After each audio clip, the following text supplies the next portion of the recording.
2013 Yoda Prius 4. Customer states it will not start and it will not drive. I've already started tearing into this and I wanted to show you guys that may own one of these what to check first and what you may not know you have. We sneak around the back of this thing and look through the window. Right there you can see a battery. Even better, we open up the door, got the seats folded down, got all this stuff pulled out of here. Alright, got my big jump pack in here. If the battery is completely kaput, you can hit this silver lever right here, and this will open your back hatch.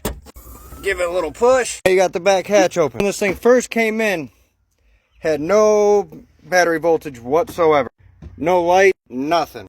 Hooked up the battery tester, wouldn't even power that thing up. Right now we went and grabbed the big jump pack, and it's showing about 10 volts. I've asked the customer, said, when's the last time you've had the 12 volt battery changed in this? Their response was, it has a 12 volt battery? So that means the battery's original. So let's turn the jump pack on, shut down the hatch, shut the door, get in the car. Man, they must be short. Woo! Come in here, hit the button. You see things light up.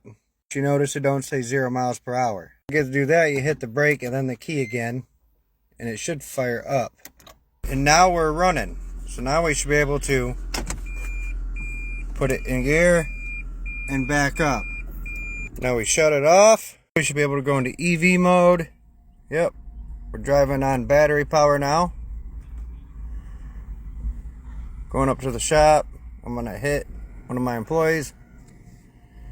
And boom, put it back in park. So, this thing just needs a 12 volt battery. A long way around to tell you that. This is for everybody that owns a Prius. This 12 volt battery goes in conjunction with the hybrid battery. 12 volt battery powers all the modules in the car.